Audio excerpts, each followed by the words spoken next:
Hello and welcome back to another review, this time of a TV series, the Brokenwood Mysteries Series 10. And we return to the town of Brokenwood, where we meet up with Mike, Kristen and Daniel as they deal with another series of crimes. We get another 6 episodes, each an hour and a half long.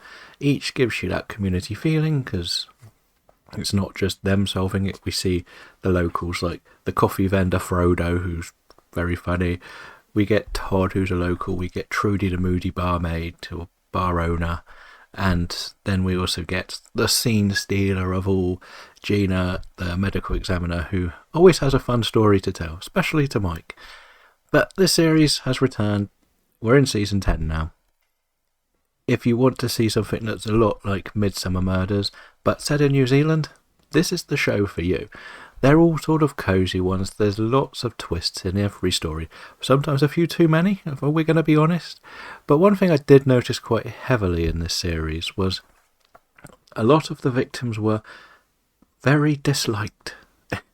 I've watched a lot of crime shows over the years, and usually there's just a little bit of wrongdoing, but in this series, especially in the later half, the person that's the victim has done upset literally everybody in town, and the cops never seem to have noticed who they are, and they're meant to be regulars or locals, and sometimes it never feels like the cops live here apart from the coffee place and the bar.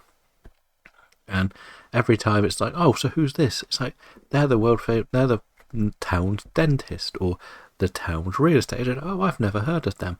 That's what it feels like at times, which is a little bit strange. I don't really get the scale of the size of this town. But we have the same thing with the others. You got to just, let's just forget that's a problem.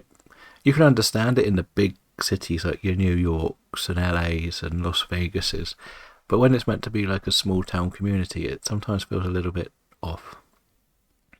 But anyway, we get some really interesting mysteries. Like we have one about something that happens with a dinosaur hunter, or fossil hunter, shall we say.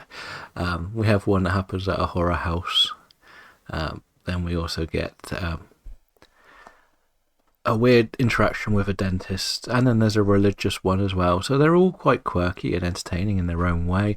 And if you have made it to season 10, shall we say, you're going to enjoy it. I don't feel like it's a show that you really need to sit back and go, well, I need to start at season 1 to know everything that's happening. There's like 2 or 3 callbacks ever. Every episode just feels like the next chapter of a book. Not, let's see, remember what you did last week? Yeah, we're going to do that this week. So, which you see in a lot of shows like the CSIs, the Bones, those type of shows. They just carry on going. Like, this one never feels like there's anything continually going on. It's just, here's a new mystery for the 3 detectives we like. Let's go and solve it. So, so I think if you have seen the rest, you're going to really enjoy it. If you want to start from here, you can probably jump in straight into season 10. I've only seen season 9 and 10. I do know that they did change a detective. Daniel is newer. Don't know why.